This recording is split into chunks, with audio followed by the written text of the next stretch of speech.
Back to our channel. എല്ലാവരും സുഖമായിട്ടിരിക്കുന്നു. അപ്പോൾ ഇന്ന് ഒരു സ്പെഷ്യൽ വീഡിയോ ആണ്. ഇന്ന് മുതൽ ഞാൻ എൻ്റെ വെയിറ്റ് ലോസ് ജേണി സ്റ്റാർട്ട് ചെയ്യാണ് കേട്ടോ.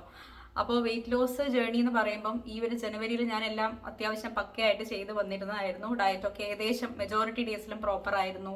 അതുപോലെ തന്നെ വർക്കൗട്ടിൻ്റെ കാര്യത്തിലാണെങ്കിലും വാക്കിംഗ് നന്നായിട്ട് ചെയ്യുന്നുണ്ടായിരുന്നു. പിന്നെ ആ ഒരു ഇടയ്ക്കാണ് എനിക്കൊരു നെക്ക് പെയിൻ വന്നത്. അപ്പോൾ നമ്മളെപ്പോഴും കറക്റ്റായിട്ട് എന്തെങ്കിലും ചെയ്യണമെന്ന് വിചാരിക്കുമ്പോൾ എന്തെങ്കിലും ഒരു ഇഷ്യൂസ് വരുമല്ലോ. അപ്പോൾ അതുപോലെ ഈ നെക്ക് പെയിൻ വന്നു. നെക്ക് പെയിൻ കാരണം എനിക്ക് പ്രോപ്പറായിട്ട്, അതായത് നമുക്ക് വേദന കാരണം പ്രോപ്പറായിട്ട് എക്സസൈസ് ചെയ്യാൻ പറ്റുന്നില്ല. അതുപോലെ തന്നെ ഡയറ്റ് പ്രോപ്പറായിട്ട് നോക്കാൻ പറ്റുന്നില്ല. എപ്പോഴും ഒരു ഈ പെയിൻ കാരണം ഒരു മൂടിയായിരുന്നു ഞാൻ. അപ്പോൾ ഡോക്ടറെ കാണിച്ചപ്പം നമ്മൾ വർക്ക് ചെയ്യുമ്പോഴുള്ള പോസ്റ്റർ കറക്റ്റ് ആവാത്തത് കൊണ്ടാണ് ഈ ഒരു പെയിൻ വരുന്നതെന്നാണ് പറഞ്ഞത്. ഒരുപാട് പേർക്ക് ഈ ഒരു ഇഷ്യൂ ഉണ്ടാവും. അപ്പോൾ അതിപ്പോൾ ഞാൻ കറക്റ്റാക്കി കൊണ്ടുവരാനായിട്ട് നോക്കുകയാണ്. അതിനുവേണ്ടി മാറാനുള്ള എക്സസൈസ് ഒക്കെ പറഞ്ഞു തന്നിട്ടുണ്ടായിരുന്നു. പക്ഷെ എന്നാലും വേദന വരുമ്പോൾ നമുക്ക് ഒന്നും ചെയ്യാനുള്ള ഒരു മൂഡ് ഉണ്ടാവില്ല. അപ്പോൾ അതുകൊണ്ട് തന്നെ കുറച്ച് ദിവസമായിട്ട് എൻ്റെ ഡയറ്റും വർക്കൗട്ടും ഒന്നും പ്രോപ്പർ ആയിരുന്നില്ല, ഒരു 2 വീക്സ് ആയിട്ട്. പക്ഷെ എന്നിരുന്നാലും ഞാൻ ഇടയ്ക്ക് ഒരു ഓക്കെ ആവുന്ന സമയത്ത് ഞാൻ നടക്കാൻ പോകാറുണ്ടായിരുന്നു. അതിപ്പോൾ ഈ ഒരു ജനുവരിയിൽ ഞാൻ ചെയ്തുകൊണ്ടിരുന്ന കാര്യമാണ്. ഡെയിലി അത്യാവശ്യം ആഴ്ചയിൽ ഒരു 3 ദിവസമെങ്കിലും നടക്കുക എന്നുള്ളത്.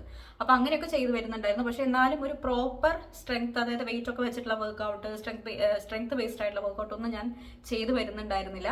അപ്പോൾ അതുകൊണ്ട് തന്നെ അതുപോലെ തന്നെ ഡയറ്റും കുറച്ച് സ്ട്രെസ് ഈറ്റിംഗ് കൂടുതലായിരുന്നു. അപ്പോൾ അങ്ങനെയൊക്കെ ആയതുകൊണ്ടാണെന്ന് തോന്നുന്നു പെട്ടെന്നൊരു വെയിറ്റ് ഗെയിൻ ഉണ്ടായി. എനിക്ക് ഒരു 4 kgs ഞാൻ കൂടിയിട്ടുണ്ട്. ഞാൻ 54 kg ആയിരുന്നു. ഇപ്പം ഞാൻ 58 kg ആണ് കേട്ടോ ഇന്ന് രാവിലെ നോക്കുന്ന സമയത്ത്. അപ്പോൾ ആക്ച്വലി ഞാൻ ഇന്നും എൻ്റെ ഒരു ജേർണി തുടങ്ങണമെന്ന് വിചാരിച്ചല്ല, കാരണം ഇപ്പോഴും എനിക്ക് നെക്ക് പെയിൻ ഉണ്ട്. പക്ഷേ എനിക്ക് തോന്നി നമുക്ക് ഈ ഒരു വെയിറ്റ് ഗെയിൻ ഹിസ്റ്ററി ഉള്ള ഒരാൾക്ക്, നിങ്ങൾക്ക് അറിയാലോ, നമ്മളൊന്ന് നമ്മുടെ പിടുത്തം വിട്ടുപോയി കഴിഞ്ഞാൽ, നമ്മുടെ കയ്യിൽ നിന്ന് പോയി കഴിഞ്ഞാൽ പെട്ടെന്ന് തന്നെ നമുക്ക് വെയിറ്റ് ഗെയിൻ ആവും. അപ്പോൾ അങ്ങനെയാണ് എനിക്കൊരു 2 വീക്സ് കൊണ്ടാണ് ഈ ഒരു പെട്ടെന്നുള്ള ഒരു ഡ്രാസ്റ്റിക് വെയിറ്റ് ഗെയിൻ ഉണ്ടായത്. പിന്നെ ഇത് വാട്ടർ റിട്ടൻഷനും ആയിരിക്കും. കാരണം എന്താണെന്ന് വെച്ചാൽ ഞാൻ ഒരുപാട് ഈ സമയത്ത് ടാബ്ലറ്റ് ഒക്കെ കഴിച്ചിട്ടുണ്ട്, ബോഡി ഇൻഫ്ലമേഷൻ കുറയ്ക്കാനുള്ളതും പെയിൻ കില്ലേഴ്സും അങ്ങനെയൊക്കെ കഴിച്ചിട്ടുണ്ടായിരുന്നു. അപ്പോൾ അത് കാരണം നമുക്ക് വെയിറ്റ് ഗെയിൻ ഉണ്ടാവാം. അപ്പോൾ അതൊക്കെ ഞാൻ ഡീറ്റെയിൽ ആയിട്ട് വേറൊരു വീഡിയോയിൽ പറയാം. കാരണം ഇതുപോലത്തെ മെഡിസിൻസ് ഒക്കെ കഴിച്ചിട്ട് വെയിറ്റ് ഗെയിൻ ഉണ്ടാവുന്ന ആളുകളും ഉണ്ടാവും. അപ്പോൾ അതുകൊണ്ട് തന്നെ ഞാൻ വിചാരിച്ചു ഇനി നമ്മൾ അങ്ങോട്ട് പോസ്റ്റ്പോൺ ചെയ്തിട്ട് കാര്യമില്ല. കാരണം ഇനിയും അതായത് 60+ ഒക്കെ ആയിക്കഴിഞ്ഞാൽ പിന്നെ നമ്മുടെ കൈവിട്ട് പോകും. ഞാൻ 85 kgs വരെ ആയിട്ടുള്ള ഒരാളാണ്. അപ്പോൾ അതുകൊണ്ട് തന്നെ അതിലേക്കുള്ള ദൂരം അത്ര ചെറുതല്ല എന്നെനിക്ക് മനസ്സിലായത് കൊണ്ടാണ് ഞാനിപ്പം ഇന്ന് മുതൽ വീണ്ടും ഒരു ജേർണി സ്റ്റാർട്ട് ചെയ്യാമെന്ന് വിചാരിച്ചത്. അപ്പോൾ ഇന്ന് മോർണിംഗ് വെയിറ്റ് നോക്കുമ്പോൾ ശരിക്കും പറഞ്ഞാൽ ഞാൻ ഞെട്ടിപ്പോയി. 58.2 ആയിരുന്നു എൻ്റെ വെയിറ്റ്. ഈ അടുത്ത കാലത്തൊന്നും അങ്ങനെ കൂടിയിട്ടില്ല. എപ്പോഴും 53, 54 ആ ഒരു രീതിയിലായിരുന്നു നിന്നോണ്ടിരുന്നത്. എന്നെ റെഗുലറായിട്ട് എൻ്റെ വീഡിയോസ് കാണുന്ന നിങ്ങൾക്ക് എല്ലാവർക്കും അറിയാം. അപ്പോൾ നെക്ക് പെയിൻ ഇപ്പോഴും ഉണ്ടോ എന്ന് വെച്ച് കഴിഞ്ഞാൽ ഇപ്പോഴും ഉണ്ട്, പക്ഷേ അത്രയും ഇൻറ്റൻസ് അല്ല. അപ്പോൾ ഇനിയും അത് കംപ്ലീറ്റ്ലി മാറുന്ന കാത്തിരുന്ന് കഴിഞ്ഞാൽ ഇനിയും വെയിറ്റ് കൂടാനേ ചാൻസ് ഉള്ളൂ. അപ്പോൾ മെഡിസിൻസ് ഒക്കെ എന്തായാലും സ്റ്റോപ്പ് ചെയ്ത സ്ഥിതിക്ക് ഞാൻ വിചാരിച്ചു ഒരു പ്രോപ്പർ ആയിട്ടല്ലെങ്കിലും അറ്റ്ലീസ്റ്റ് സ്റ്റാർട്ട് ചെയ്യാമെന്നെങ്കിലും വിചാരിച്ച് ഞാൻ ഇന്ന് വർക്കൗട്ട് സ്റ്റാർട്ട് ചെയ്തു. അപ്പോൾ രാവിലെ എഴുന്നേറ്റ് വർക്കൗട്ട് ചെയ്യണം എന്നായിരുന്നു ഞാൻ വിചാരിച്ചത്. പക്ഷേ വീണ്ടും, അതായത് നമ്മൾ കുറച്ച് ദിവസം നമ്മളൊന്ന് മടി പിടിച്ചിരുന്നു കഴിഞ്ഞാൽ ആ മടി നമ്മളെയും കൊണ്ട് ഇങ്ങനെ പോകും. അപ്പോൾ അതുകൊണ്ട് തന്നെ എനിക്ക് മോർണിംഗ് ആ മടി കാരണം വീണ്ടും എഴുന്നേറ്റ് വർക്കൗട്ട് ചെയ്യാനായിട്ട് പറ്റിയില്ല. അപ്പോൾ ഇന്ന് നമ്മുടെ സെഷൻ, അതായത് ഫെബ്രുവരി ബാച്ച് സ്റ്റാർട്ട് ചെയ്ത ദിവസമാണ് ബിഫിറ്റ് സ്ക്വാഡിൽ. അപ്പോൾ ഞാൻ വിചാരിച്ചു 11 AM ക്ലാസ് അറ്റൻഡ് ചെയ്യാമെന്ന് വിചാരിച്ചു. അങ്ങനെ നമ്മുടെ കുട്ടികളോട് കൂടി ഞാൻ 11 AM ക്ലാസ് അറ്റൻഡ് ചെയ്തു. എക്സസൈസ് ഒന്നും ഫിനിഷ് ചെയ്യാനായിട്ട് വലിയ ബുദ്ധിമുട്ടൊന്നും ഉണ്ടായിരുന്നില്ല. സ്റ്റാമിനയൊക്കെ കുറഞ്ഞിട്ടില്ല എന്ന് തോന്നുന്നു. അപ്പം എക്സസൈസ് ഞാൻ ഫിനിഷ് ചെയ്തു. മോർണിംഗ് ഞാൻ ബ്രേക്ക്ഫാസ്റ്റ് ആയിട്ട് എപ്പോഴും ഞാൻ ഏത് സമയത്ത് വെയിറ്റ് ലോസ് ജേർണി സ്റ്റാർട്ട് ചെയ്യുമ്പോഴും ഒരു കോയിൻസിഡൻസ് ആയിട്ട് ഞാൻ കഴിക്കുന്ന ഫുഡാണ് ഇഡ്ഡലി. അപ്പോൾ ഇന്നും ഇഡ്ഡലിയും സാമ്പാറും തന്നെയായിരുന്നു. അപ്പോൾ അതാണ് ഞാൻ ബ്രേക്ക്ഫാസ്റ്റ് ആയിട്ട് കഴിച്ചത്. ഇനിയിപ്പം മിഡ് മോർണിംഗ് സ്നാക്കായിട്ട് എന്തെങ്കിലും ഒരു ഫ്രൂട്ട് കഴിക്കണം എന്ന് വിചാരിക്കുകയാണ്. ഇപ്പം ഞാൻ എക്സസൈസ് ഫിനിഷ് ചെയ്തേ ഉള്ളൂ.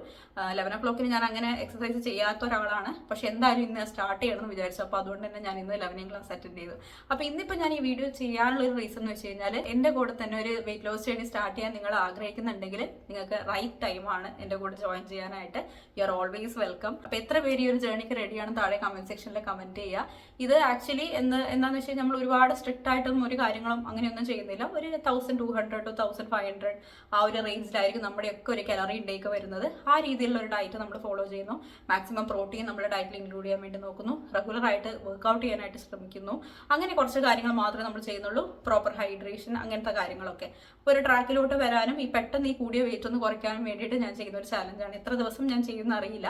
ആ ഒരു ട്രാക്കിലോട്ട് എത്തുന്നവരെ എന്തായാലും ഇത് പ്രോപ്പറായിട്ട് ചെയ്തേ പറ്റുള്ളൂ. അപ്പം എന്നെ കൂടെ ഒന്ന് മോട്ടിവേറ്റ് ചെയ്യാൻ വേണ്ടിയിട്ടാണ് ഞാനിപ്പം ഒരു ജേർണി ആയിട്ട്, ഒരു വീഡിയോ ആയിട്ട് തന്നെ ഞാൻ ചെയ്യാനായിട്ട് ഉദ്ദേശിക്കുന്ന ഈ ഒരു വെയിറ്റ് ലോസ് ജേർണി. അപ്പോൾ കഴിയുന്നതും ഡെയിലി വ്ളോഗ്സ് ആയിട്ട് തന്നെ ഞാൻ ചെയ്യാനായിട്ട് നോക്കാം. അപ്പോൾ ഇന്ന് Day 1 ആണ്. അപ്പോൾ ഡേ 1 ഇപ്പം 12 മണിയായിട്ടുണ്ട്. എൻ്റെ വർക്കൗട്ട് ഫിനിഷ് ചെയ്തു, മോർണിംഗ് ബ്രേക്ക്ഫാസ്റ്റ് ഫിനിഷ് ചെയ്തു. ഇനി മിഡ് മോർണിംഗ് സ്നാക്ക് കഴിക്കണം, ലഞ്ച്, ഡിന്നർ അങ്ങനെയൊക്കെ ആയിട്ട് ഇന്നത്തെ ദിവസം പോകും. അപ്പോൾ എത്ര പേര് ഈ ഒരു ചാലഞ്ചിന് റെഡിയാണ് എന്നുള്ള കാര്യം താഴെ കമൻറ്റ് സെക്ഷനിൽ കൊടുക്കാം. നമുക്ക് ഒരുമിച്ച് ഈ ഒരു ചാലഞ്ച് ഫിനിഷ് ചെയ്യാം.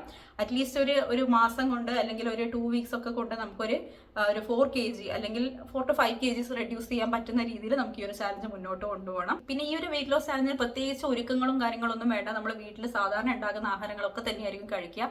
അങ്ങനെ ഒരു ഫാൻസി ഐറ്റംസും കാര്യങ്ങളൊന്നും ആഡ് ചെയ്യാതിരിക്കാനായിട്ട് നമുക്ക് നോക്കാം. വളരെ നോർമലായിട്ട് ഏറ്റവും സാധാരണക്കാരുടെ ഒരു വെയിറ്റ് ലോസ് ജേണി ആയിട്ട് നമുക്കിത് കൊണ്ടുപോകാം. അപ്പം ഇതൊരു 2025 നമ്മൾ ഓൾറെഡി ഒരു 7 days ചാലഞ്ച് ഫിനിഷ് ചെയ്തിട്ടുണ്ടായിരുന്നു. ഗട്ട് റീസെറ്റ് ചാലഞ്ച് ആയിരുന്നു അത്. അപ്പോൾ അതിനുശേഷം നമ്മൾ സ്റ്റാർട്ട് ചെയ്യുന്ന ഒരു ചാലഞ്ചാണ് ഇത്. നമുക്ക് ഇന്റർമിറ്റന്റ് ഫാസ്റ്റിംഗ് ചാലഞ്ച് ആയിട്ട് തന്നെ ചെയ്യാം. ഞാനും ഏകദേശം ഒരു 9 to 5 അല്ലെങ്കിൽ ഒരു 10 to 6 ആ ഒരു രീതിയിലായിരിക്കും ഞാൻ ആഹാരം കഴിക്കാൻ ഉദ്ദേശിക്കുന്നത്. ഞാൻ അധികം ഒരു 9:30 ഒക്കെ ആകുമ്പോൾ ബ്രേക്ക്ഫാസ്റ്റ് കഴിക്കുന്ന ഒരാളാണ്. മാക്സിമം 9:15 ആ സമയത്താണ് ഞാൻ ബ്രേക്ക്ഫാസ്റ്റ് കഴിക്കുന്നത്. അപ്പോൾ അങ്ങനെ ആ രീതിയിൽ നോക്കുകയാണെങ്കിൽ ഞാനൊരു 5:15 അല്ലെങ്കിൽ 5:30 6 o'clock ഞാൻ എൻ്റെ ഡിന്നർ ഫിനിഷ് ചെയ്യണം. ആ രീതിയിലാണ് ഞാനും കൊണ്ടുപോകാൻ ഉദ്ദേശിക്കുന്നത്. അപ്പോൾ നിങ്ങൾ ഏത് വിൻഡോ ആണ് ചെയ്യാൻ ആഗ്രഹിക്കുന്നതെന്ന് വെച്ച് കഴിഞ്ഞാൽ താഴെ കമന്റ് സെക്ഷനിൽ കൊടുക്കുക. മാക്സിമം എല്ലാവർക്കും തന്നെ 8-16 പാറ്റേൺ ഫോളോ ചെയ്യാം. പിന്നെ ഫീഡിംഗ് മദേഴ്സും ടീനേജേഴ്സും ഒക്കെ ആണെങ്കിൽ നിങ്ങൾക്ക് ഒരു 10-12 പാറ്റേൺ ഫോളോ ചെയ്യാവുന്നതാണ്. അപ്പോൾ ഇന്ന് നിങ്ങൾ എല്ലാം തന്നെ ഒരുക്കി വെച്ചിട്ടില്ല, പെട്ടെന്ന് ഒരു സഡൻ ചാലഞ്ച് ആയതുകൊണ്ട് നിങ്ങൾ എല്ലാം തന്നെ ഒരുക്കി വെക്കാനൊന്നും ചാൻസ് ഇല്ല. അപ്പോൾ ജസ്റ്റ് ഒന്ന് സ്റ്റാർട്ട് ചെയ്തിട്ടേക്ക് ഒരു 2000 സ്റ്റെപ്സ് വാക്ക് ചെയ്യുക, അല്ലെങ്കിൽ ഒരു 5000 സ്റ്റെപ്സ്, വെള്ളം അറ്റ്ലീസ്റ്റ് ഒരു 2 ലിറ്റർ വെള്ളം കുടിക്കാനായിട്ട് നോക്കുക. കഴിയുന്നതും ഇന്ന് ഹെൽത്തി ആയിട്ട് വേറെ ജങ്ക് ഫുഡ് ഒന്നും കഴിക്കാതെ ഹെൽത്തി ആയിട്ട് ആഹാരം കഴിക്കാൻ നോക്കുക. അങ്ങനെ ഒന്ന് തുടങ്ങി വെക്കുക നിങ്ങളുടെ വെയിറ്റ് ലോസ് ജേണി. പിന്നെ നമുക്ക് നാളെ മുതൽ പ്രോപ്പർ ആയിട്ട് തന്നെ ഒരു ഫുൾ സ്ട്രെച്ച് ആയിട്ട് നമ്മൾ വെയിറ്റ് ലോസ് ജേണി സ്റ്റാർട്ട് ചെയ്യാം. അപ്പോൾ ഇന്ന് ഇനി ബാക്കിയുള്ള കാര്യങ്ങളൊക്കെ എന്തൊക്കെയാണ് നമുക്ക് ചെയ്യുന്നത് നമുക്ക് നോക്കാം. അപ്പോൾ എന്തായാലും ഇത് സക്സസ്ഫുൾ ആയിട്ട് ഫിനിഷ് ചെയ്യാൻ നമുക്ക് എല്ലാവർക്കും പറ്റട്ടെ. അപ്പോൾ ഇതാണ് ഇന്നത്തെ എൻ്റെ മിഡ് മോർണിംഗ് സ്നാക്ക്, ചക്ക. അപ്പോൾ ഇനി എന്താ പറയുക, മാങ്ങയും ചക്കയും ഒക്കെ കിട്ടാൻ പോകുന്ന ഒരു സമയമാണ് വരാൻ പോകുന്നത്, മാർച്ച് ഏപ്രിലൊക്കെ ആകുമ്പോഴേക്കും. അപ്പോൾ നമ്മൾ നല്ലപോലെ ഇത് കഴിക്കുന്ന ഒരു സമയമാണ്. പക്ഷേ നിങ്ങൾ ആലോചിക്കുക, നമ്മൾ വെയിറ്റ് ലോസ് ജേണിയിൽ ഈ ഒരു ചക്കയും മാങ്ങയൊന്നും ഓവറായിട്ട് കഴിക്കുന്ന ഒട്ടും നല്ലതല്ല. അത് നമുക്കറിയാമല്ലോ, ഏത് ഫുഡാണെങ്കിലും നമ്മൾ മോഡറേറ്റ് ആയിട്ട് കഴിക്കാനായിട്ട് നോക്കണം. ഇതൊക്കെ ഹൈ കാലറി ആയിട്ടുള്ള ഫ്രൂട്ട്സ് ആണ്. അപ്പോൾ കഴിയുന്നതും നിങ്ങൾ മിഡ് മോർണിംഗ് സ്നാക്കായിട്ട് എന്താ പറയുക, തണ്ണിമത്തനും ഈ ഒരു സീസണിൽ നമുക്ക് കിട്ടുന്നതാണ്. തണ്ണിമത്തൻ പോലെയുള്ള ലോ കലോറി ആയിട്ടുള്ള ഫ്രൂട്ട്സ് കഴിക്കാൻ നോക്കുക. ഇത് കഴിക്കുകയാണെങ്കിൽ തന്നെ, അതായത് ചക്കയും മാങ്ങയൊക്കെ കഴിക്കുകയാണെങ്കിൽ തന്നെ കുറച്ച് മോഡറേറ്റ് ആയിട്ട് കഴിക്കാനായിട്ട് നോക്കുക കേട്ടോ. അപ്പോൾ ഇതാണ് ഇന്നത്തെ ലഞ്ച്. സിമ്പിൾ ലഞ്ചാണ്. ജസ്റ്റ് ഒരു 50 grams റൈസ് ഉണ്ട്, സാമ്പാറുണ്ട്, പിന്നെ വാഴക്കൂമ്പിൻ്റെ തോരനുണ്ട്, ഒരു ചെറിയൊരു പീസ് ഫിഷ് ഫ്രൈയും ചെയ്ത് വെച്ചിട്ടുണ്ട്. അപ്പോൾ ഇത് എനിക്ക് കഴിക്കാൻ ഒട്ടും വിശപ്പുണ്ടായിരുന്നില്ല കേട്ടോ. ഞാൻ അതുകൊണ്ട് തന്നെ ഇത് ഫുള്ളായിട്ട് കഴിച്ചില്ല. കാരണം ആ ചക്കയൊക്കെ കഴിച്ചുകൊണ്ട് വയറൊക്കെ നല്ല ഫുള്ളായിട്ടിരിക്കുകയായിരുന്നു. ഫൈബർ റിച്ചാണ് ചക്ക, ഒരുപാട് നേരം നമ്മൾ ഫില്ലിംഗ് ആക്കി കീപ്പ് ചെയ്യും. അപ്പോൾ അതിനുശേഷം ഒരു 3 o'clock ഒക്കെ ആകുമ്പം കുഞ്ഞുവിനെ കൂട്ടാൻ പോയി. പിന്നെ വൈകുന്നേരം വന്നിട്ട് എന്തെങ്കിലും ഒരു സ്നാക്ക് കഴിക്കാറുണ്ട്. പക്ഷേ എൻ്റെ വയറ് എന്താ പറയുക, ഓക്കെ ആയിരുന്നില്ല, എനിക്കൊന്നും കഴിക്കാൻ തോന്നുന്നുണ്ടായിരുന്നില്ല. അപ്പോൾ ഞാൻ ജസ്റ്റ് ഒരു ഗ്ലാസ് ചായയാണ് കുടിച്ചത്. അപ്പം ഇത് വിത്തൗട്ട് ഷുഗർ എന്ന് പറയാൻ പറ്റില്ല, വളരെ ചെറിയൊരു രീതിയിൽ ഷുഗർ ആഡ് ചെയ്യുന്നുണ്ട്. എനിക്ക് ഷുഗർ കംപ്ലീറ്റ്ലി കട്ട് ഡൗൺ ചെയ്യാൻ എപ്പോഴും ഒരു മടിയാണ് കേട്ടോ. അപ്പോൾ കുറച്ച് എൻ്റെ നാവിനെ ഒന്ന് സന്തോഷിപ്പിക്കാനായിട്ട് ഇച്ചിരി ഷുഗർ ഞാൻ ആഡ് ചെയ്യും. പിന്നെ ഞാൻ കറിയൊക്കെ ഉണ്ടാക്കി വെച്ചു. ഇന്ന് ചിക്കൻ കറിയാണ്. അതിനുശേഷം ഞങ്ങൾ ഒരു 5:30 ആകുമ്പോൾ വാക്കിങ്ങിന് പോയി. ശരിക്കും ഞാൻ ഈ ഒരു സമയമൊക്കെ ആകുമ്പം എൻ്റെ ഡിന്നർ ഫിനിഷ് ചെയ്യണം. പക്ഷേ ഏട്ടൻ ഈ സമയത്താണ് ഫ്രീ ആവും. അപ്പോൾ ആ സമയത്തേ നമുക്ക് നടക്കാൻ പറ്റുള്ളൂ. അപ്പോൾ ഞാൻ വിചാരിച്ചു കുറച്ച് എൻ്റെ ഒരു ഈറ്റിംഗ് വിൻഡോ സ്ട്രെച്ച് ചെയ്യാമെന്ന് വിചാരിച്ചു. 8:16 ആണല്ലോ ചെയ്യാൻ ഉദ്ദേശിച്ചത്. അപ്പോൾ 8:16 ചെയ്യാതെ ഒരു 10:14 ചെയ്യാമെന്നാണ് ഞാൻ ഉദ്ദേശിക്കുന്നത്. അപ്പോൾ 7 മണിക്ക് മുന്നേ ആയിട്ട് അല്ലെങ്കിൽ 7:30 മുന്നേ ആയിട്ട് ഞാൻ ഡിന്നർ ഫിനിഷ് ചെയ്യണം. അപ്പോൾ നടന്നൊക്കെ വരുമ്പോഴേക്ക് തന്നെ ഏകദേശം എന്താ പറയുക 6:45 ആയി. ഞാൻ വേഗം പോയി ഡിന്നർ കഴിച്ചു. ഇതാണ് ഇന്നത്തെ എൻ്റെ ഡിന്നർ. ചിക്കൻ കറി ഉണ്ടാക്കിയിട്ടുണ്ടായിരുന്നു. വളരെ ലെസ് ഓയിലൊക്കെ വെച്ചിട്ടാണ് ഉണ്ടാക്കിയത്. പിന്നെ ചപ്പാത്തി എടുത്തിട്ടുണ്ട്, പിന്നെ ഒരു സാലഡും. ഇത്രയാണ് ഇന്നത്തെ എൻ്റെ ഡിന്നർ. ഇതോടുകൂടി എൻ്റെ ഇന്നത്തെ മീൽ ഞാൻ ഫിനിഷ് ചെയ്യുകയാണ്. പിന്നെ എന്തായാലും സക്സസ്ഫുൾ ആയിട്ട് കംപ്ലീറ്റ് ചെയ്യാൻ പറ്റി. ഞാൻ വിചാരിച്ചതുപോലെ 8:16 ചെയ്യാൻ പറ്റിയില്ല, പക്ഷേ കുഴപ്പമില്ല. എന്നാലും നമ്മൾ കറക്റ്റായിട്ട് ഹെൽത്തി ആയിട്ട് ഈറ്റ് ചെയ്തു. അധികം ഷുഗറൊന്നും ആഡ് ചെയ്തിട്ടില്ല ഡയറ്റിനകത്ത്. ഷുഗർ മാത്രമല്ല, മോസ്റ്റ് ഇമ്പോർട്ടൻ്റ്ലി ഞാൻ ജങ്ക് ഫുഡ് ഒന്നും തന്നെ കഴിച്ചിട്ടില്ല. അതുതന്നെ വലിയൊരു കാര്യമല്ലേ. അപ്പോൾ ഇന്നത്തെ ഡേ 1 ഫിനിഷ് ചെയ്തു. അപ്പോൾ ഇനി നാളത്തെ ദിവസം എങ്ങനെയാണെന്ന് നോക്കാം. അപ്പോൾ ഇന്ന് തന്നെ എല്ലാവരും സെറ്റായിട്ടിരിക്കുക. ശരിക്കും നാളെ മുതലാണ് കറക്റ്റായിട്ട് നമ്മുടെ വെയിറ്റ് ലോസ് ജേർണി സ്റ്റാർട്ട് ചെയ്യാൻ വേണ്ടി പോകുന്നത്. അപ്പോൾ നാളത്തെ വ്ളോഗിനായിട്ട് എല്ലാവരും വെയിറ്റ് ചെയ്തിരിക്കുക. ബൈ.